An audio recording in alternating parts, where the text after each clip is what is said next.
사도 바울이 예루살렘으로 올라가는 그 일정 가운데서 이제 마지막 일정에 해당하는 본문을 우리가 함께 읽었습니다.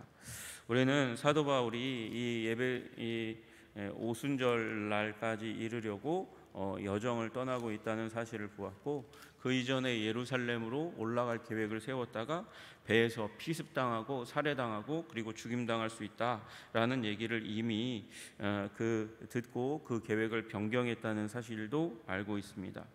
사도 바울은 자기가 죽음의 위협 가운데 있는, 음모 가운데 있다는 사실에 대해서 인지하고 있음에도 불구하고, 그리고 그들이 모이는 중심지가 예루살렘 성지라고 얘기하는 것도 이미 들어서 알고 있습니다.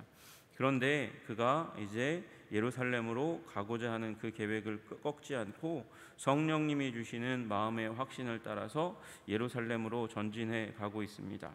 가고 있는 가운데 그는 3번에 걸쳐서 가지 말라고 하는 만류를 듣게 됩니다. 이미 이 사도행전 20장 22절부터 23절에 보라, 이제 나는 성령에 매여 예루살렘으로 가는데, 성령이 묶어서 매어서 예루살렘으로 끌고 가시는 거예요. 거기서 무슨 일을 당하는지 알지 못한다. 오직 성령이 각성해서 내게 증언하여 결박과 환난이 나를 기다린다 하시나. 그러면서 결박과 환난이 있다는 사실을 이미 누군가에게 얘기를 들었고 자기도 알고 있다고 그렇게 이야기하고 있습니다.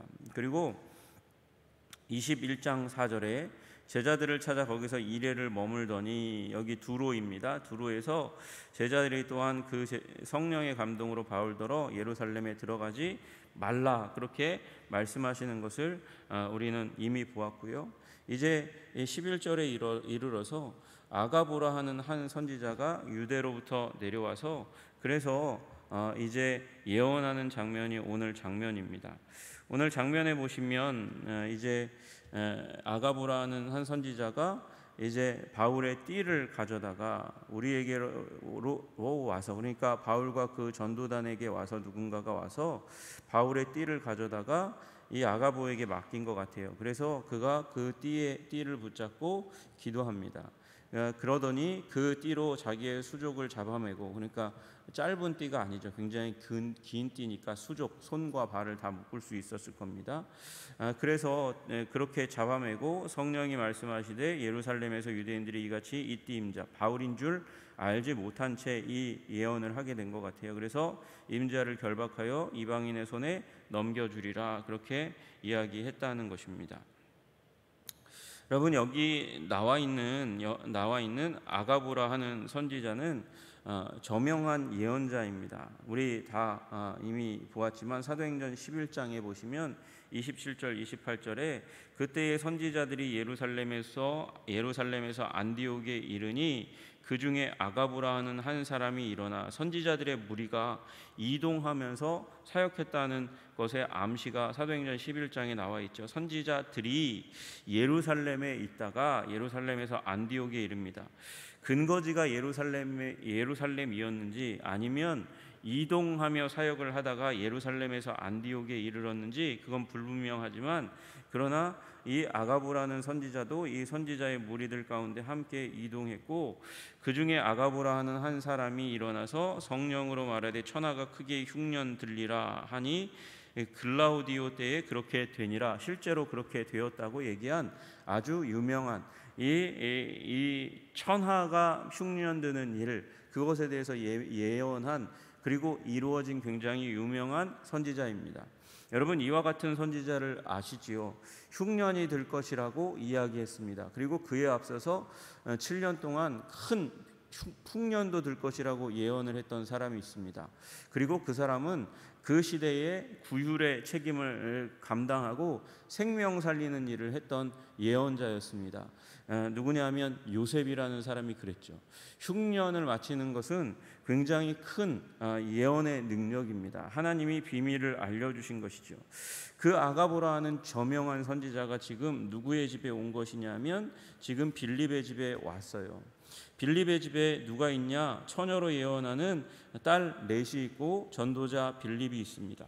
여러분, 전도자는 복음 전도자니까 말씀 가운데 굳건하게 서 있는 사람입니다. 그런데 그의 스라에서 전도자인 딸이 4명이 자라나는 것이 아니고 예언하는 딸 4명이 자라나고 있습니다. 여러분, 그러니까 그 당시 가운데 지금은 어떻게 보면 예언하는 사람들을 굉장히 이상하게 여기는 시대 가운데 있습니다. 그렇다고 제가 이 시대 가운데 예언하는 분들을 굉장히 옹호하고 지지하는 건 아니에요. 예언은 검증을 받아야 됩니다. 전도자도 검증받아야 되고 말씀 전하는 자도 검증받아야 됩니다. 여러분, 그 담임 목사 청빙하는 과정 가운데 사람들이 왜 설교를 열심히 듣고 그 설교를 평가합니까? 평가하고 그 가운데서 뽑으려고 합니다. 여러분, 어떤 사람들은 그것을 컨테스트 하는 것이라고, 아니 어떻게 하나님의 종을 컨테스트 하듯이 경연하듯이 그렇게 평가 내리고 점수 매겨서 청빙할 수 있냐고 그렇게 얘기합니다. 여러분, 그러나 그걸 바꾸어서 얘기하면 검증의 과정인 거예요.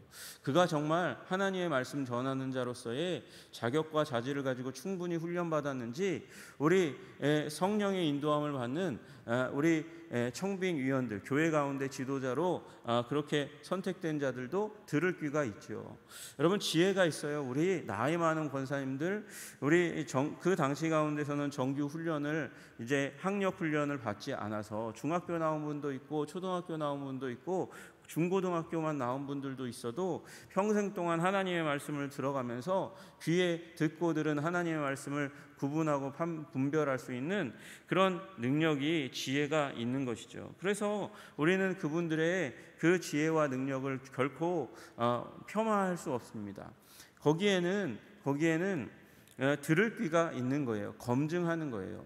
여러분, 설교도 검증합니다. 마찬가지로 하나님께서 예언자를 내실 때도 검증의 과정들이 있는 거고, 전도자도 검증의 과정 가운데 있는 거예요. 오늘 아가보가 왜 여기 왔을까요?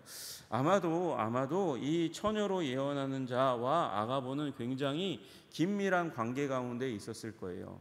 그리고 성령께서 베푸시는 놀라운 역사 가운데 하나가 예언하는 일이니까, 성령 받으면 우리 요엘서의 말씀 베드로가 인용하듯이 젊은이와 늙은이와 그리고 어린아이가 예언하고 환상을 보고 꿈을 꾸는 미래지향적인 일이 일어나는 거 아니겠습니까?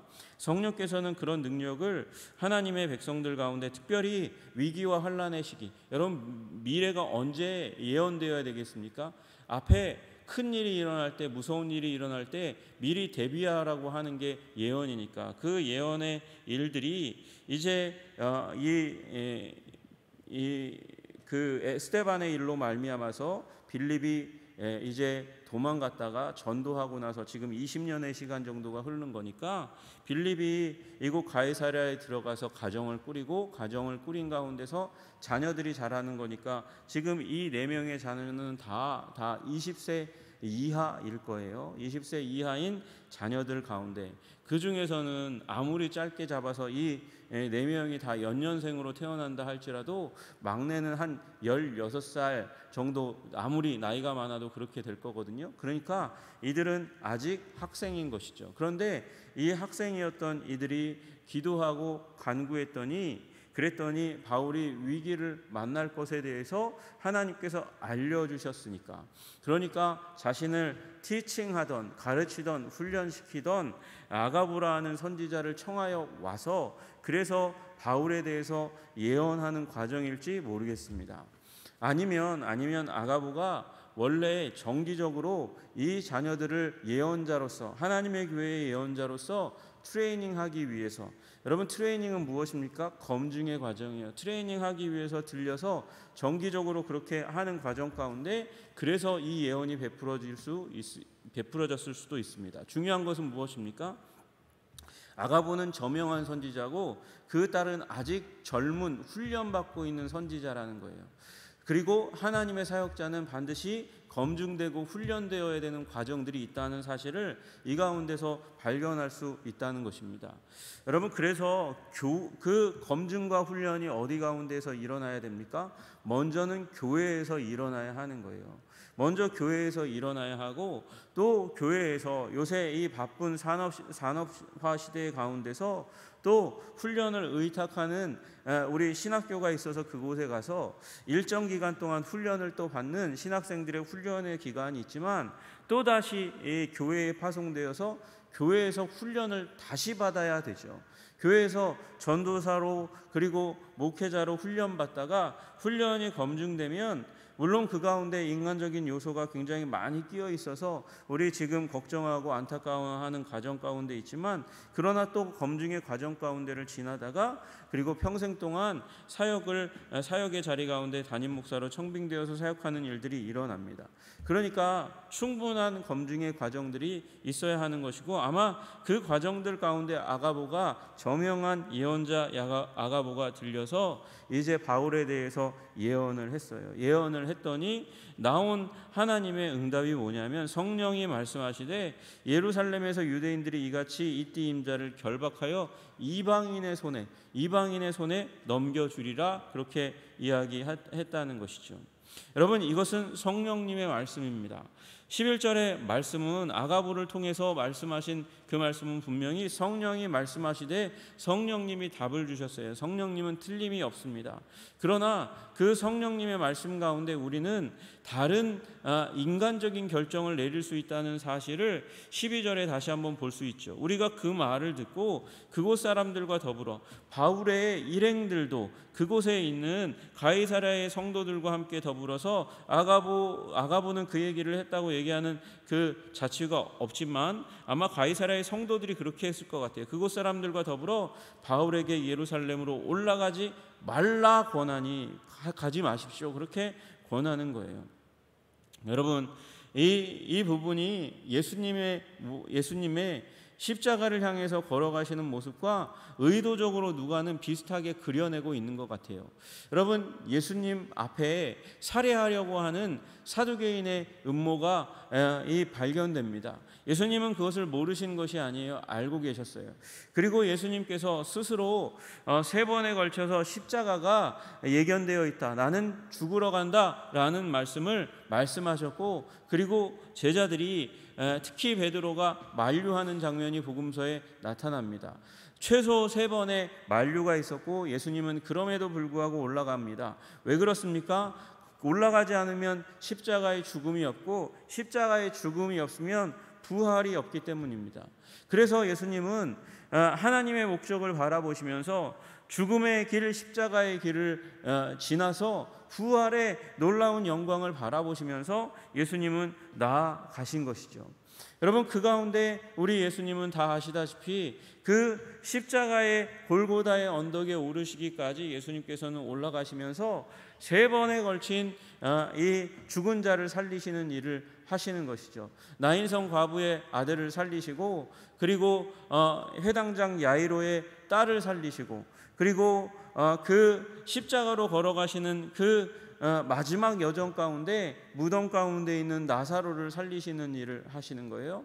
그리고 올라가셔서 죽으시고, 죽으실 때에 또 예루살렘 인근의 무덤에 있는 자들이 예수님이 십자가에 달리셔서 죽으실 때 깨어났다가 예수님이 부활하시는 이후에 부활하여 또 성으로 들어갔다 말씀하시는 게 마태복음에 나와 있습니다. 여러분, 바울도 3번에 걸쳐서 말씀이 주어집니다. 죽을 것이라고, 결박당할 것이라고, 환난을 당할 것이라고, 죽을지도 모른다고 얘기하는 그 성령님의 말씀, 다른 사람의 말이 아니라 아가보와 같이 탁월한 예언자들의 입술을 통해서 말씀이 주어집니다.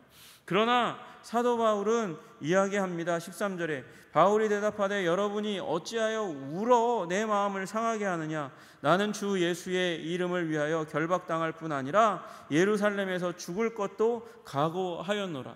마치 예수님이 불굴의 의지를 가지고 예루살렘으로 향하여 가시듯이, 그 비아돌로로사, 그 고난의 길, 십자가의 길, 눈물의 길을 향하여 올라가시듯이 이 바울도 예루살렘을 향하여 결박과 죽을 것이 기다린다 할지라도 나는 성령님께서 주신, 하나님께서 주신 나를 향한 계획, 나를 향한 목적을 결코 버리지 않고 놓지 않고 올라간다, 그렇게 이야기하고 있습니다. 이 사도 바울이 가지고 있는 그 사명을 아시잖아요. 사도행전 9장에 그 빛으로 오셨던 그 주님을 만나고 나서 눈을 보지 못하고 기다리고 있는 그 가운데서 아나니아가 주님의 명을 받고 와서 전합니다. 그때 전하여 준 말이 아나니아가 기도할 때 주었던 말이죠. 주께서 가라사대 이 사람은 내 이름을 이방인과 임금들과 이스라엘 자손 앞에 전하기 위하여 택한 나의 그릇이라. 나는 무슨 일을 하도록 하나님께서 지으셨나? 이방인과 그 임금들이라 하니 유대에는 임금들이 없잖아요. 그러니까 이방인의 임금들에게 다니면서, 주권자들에게 다니면서 예수님을 전하고 이스라엘 자손에게도 전할 사람이라는 것을 알게 된 것이죠. 그것이 그의 사명이 되었어요. 그래서 그 사명을 따라 살다가 지금 이 자리 가운데 오게 된 것이에요. 그래서 이야기합니다. 여러분 어찌하여 우울어서 내 마음을 상하게 하십니까? 내 마음이 상하게 하고 또 마음 아프게 하고 나의 결심을 흔들리게 하려 애쓰십니까?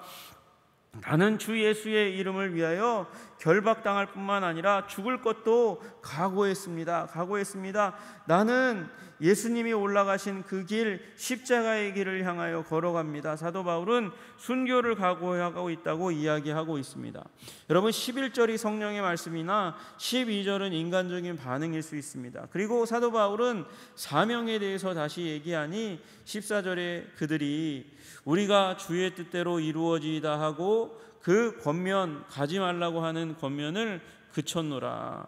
여러분 우리 사명 중심의 삶 살아가시는 여러분과 제가 되기를 주님의 이름으로 축복합니다.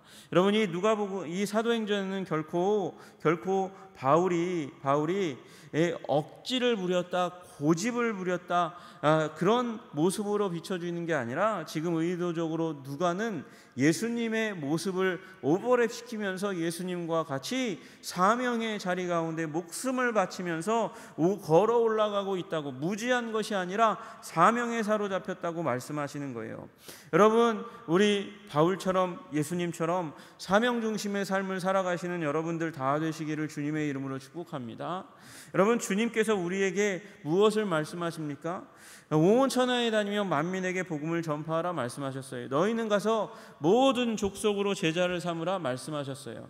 여러분 이 땅 가운데 머물러서 복음 전하라고 말씀하신 게 아니고, 먼저는 주님께서 우리에게 말씀하신 건 온 천하에 다니며 만민에게 모든 족속에게 복음을 전파하라 말씀하셨으니까 우리는 우선적으로 모든 민족을 먼저 품어야 돼요. 모든 민족에 대한 관심을 가지고 그들을 위해서 기도하고, 하나님은 나를 어느 민족으로 보내실 것인지에 대해서 고민해야 되는 인생의 과정이 반드시 필요한 거예요. 그런데 그 가운데서 너는 우리 그 가운데서 하나님께서 너는 우리 민족을 위해서, 우리 가정을 위해서, 우리 교회를 위해서 섬기라고 말씀하시는 그 음성을 들으면 이 땅 가운데 남는 것이고, 열방을 위해서 섬기라고 하면 그럼 열방 가운데 특별한 어떤 민족을 딱 정하여 나아가야 하는 것이에요. 모든 나라 모든 민족을 다 섬길 수 없기 때문에 모든 나라 모든 민족을 섬기라고 부르실 만한 사람들은 빌리그레함과 같이 그렇게 전 세계를 다니며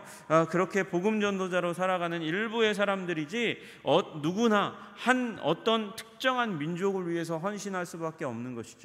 그리고 그 가운데서도 한 지역 가운데서 그 한 지역 공동체를, 대부분은 한 지역 공동체를 중심으로 해서 성도들을 섬기고 그 교회 이웃에 있는 불신자들을 섬기고, 그러면서 여기 나와 있는 빌립이 얼마나 위대한 전도자였습니까? 얼마나 강력한 전도자였습니까? 그러나 가이사랴에 머물면서 그곳에서 가정을 일구면서 사역을 해 나가는 거예요. 여러분 가정을 버리면 불신자보다 더 악하다고 하신 말씀을 우리가 기억하면서, 그래서 가정을 돌보면서 교회를 돌보면서 지역을 돌보는 거예요. 교회를 돌보면서 그렇게 지역을 돌보는 것이죠.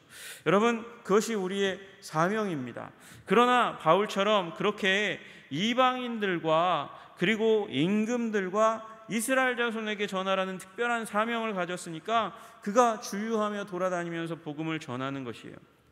여러분, 그래서 우리는 먼저 하나님의 사명이 무엇인지 발견하는 것이 중요하고요. 그래서 그 이후에 여러 가지 인간적인 판단, 성령께서 주시는 그 음성을 따라서 인간적인 판단을 할 수 있을 때에도 하나님의 뜻 가운데서 흔들리지 않는 바울처럼 결단을 내릴 수 있는 것이죠. 여러분 다 사명의 사람 되시기를 주님의 이름으로 축복합니다. 여러분 다 사명의 사람은 하나님의 말씀 가운데 성령께서 주시는 말씀에 확신을 얻는 사람이에요. 그래서 결코 다른 사람들, 아무리 성령의 사람, 예언자의 말이라 할지라도 흔들리지 않는 사람이 사명자의 삶을 살아가는 사람인 줄로 믿으시기를 주님의 이름으로 축복합니다. 여러분, 그렇다고 지금 나이 많은데 이제 살 날이 얼마 안 남았는데 사명을 뭐 어디로 가야 됩니까? 그렇게 기도하기보다는 주님, 이 자리 가운데 평생 동안 살게 하셨으니 이제 남은 인생 가운데 내 남은 사명 무엇입니까? 그것 목숨 바쳐 이룰 사명이 무엇입니까? 그렇게 기도하여 남은 사명 또 이루시는 여러분 되시기를 주님의 이름으로 축복합니다. 하나님께서는 우리를 사명의 사람 삼으십니다. 사명은 성령께서 갈 길을 알려주시는 길입니다. 그런데 그 길은 환난이 기다리고 어려움이 기다리는 길일 수도 있습니다. 그 환난과 고난과 아픔이 기다린다고 하면 물러서는 게 아니고 앞장서서 나가는 것이 진정 사명자의 인생입니다. 우리 사명자의 인생 다 살아가시기를 주님의 이름으로 축복합니다. 그 사명자의 삶을 살아갈 때 거기에는 뭐가 보입니까? 예수님이 보이십니다. 사도 바울의 인생 가운데 예수님이 보여요. 여러분, 여러분의 삶 가운데 사명의 삶을 살아가면 예수님이 보일 겁니다. 우리 윤병성 원사님의 삶 가운데 예수님이 보였던 것처럼, 그리고 사도 바울의 인생 가운데 지울 수 없는 예수님의 모습이 보인 것처럼 여러분의 인생 가운데 예수님이 보이시기를 주님의 이름으로 축복합니다. 그래서 예수님의 놀라운 영광이 여러분의 삶을 통해서 임하게 되시기를 주님의 이름으로 축복합니다. 기도하겠습니다. 하나님, 사도 바울의 삶 가운데 이제 예루살렘으로 올라가는 길 3번의 경고와 예언이 있었습니다. 그러나 바울은 그 성령의 그 말씀과 사람의 안타까운 권면을 구분하여 사명에 흔들리지 않았습니다. 때로 우리는 환난이 기다린다고, 고생이 기다린다고 하면 피해가고 싶은 마음들을 가집니다. 그러나 주의 뜻은 그 고난과 환난을 돌파하고 나아가는 것입니다. 사도 바울이 그랬고 예수님이 그랬습니다. 주님, 우리 사명자 되게 하여 주시옵소서. 주께서 교회 가운데 주시는 직분이 환난의 일이라고 고난의 길이라고 말씀하시는 것을 우리가 다 알지만, 우리 장로님들이 장로의 직분을 받았고 권사님들이 권사의 직분을 받았고 교회 일하면 시험 드는 것이라고 알고 들었지만 안수 집사와 집사의 직분을 받았습니다. 사명인 줄 알고 받았습니다. 하나님, 사명인 줄 알고 받았으니 하나님 피하지 않게 하여 주시고 돌파해 갈 수 있도록 주님 도와주시옵소서. 돌파해 갔더니 전도자 빌립이 되었습니다. 돌파해 갔더니 이 위대한 사도 바울이 되었습니다. 하나님, 그 돌파해 가신 예수님의 삶을 따라서 우리 가운데 고난과 환난이 기다린다 할지라도 돌파해 갈 수 있는 믿음을, 사명의 정신을, 사명감을 가질 수 있도록 주님 도와주시고 인도하여 주시옵소서. 말미암아 우리들의 삶을 통해서 하나님의 나라가 굳건하게 서는 것을 보게 하여 주시옵소서. 주님, 우리 또 우리 삶의 자리에서 우리 아가보처럼 자라가는 우리 4명의 예언자 처녀처럼, 전도자 빌립처럼 하나님 늘 언제나 사명의 자리를 지키며 또한 성장해 가기를, 성숙해 가기를 꿈꾸는 자들이 또한 다 될 수 있도록 주님 도와주시옵소서. 말미암아 주의 뜻이 이루어지이다. 아멘. 예수 그리스도 이름 받들어 기도드리옵나이다. 아멘.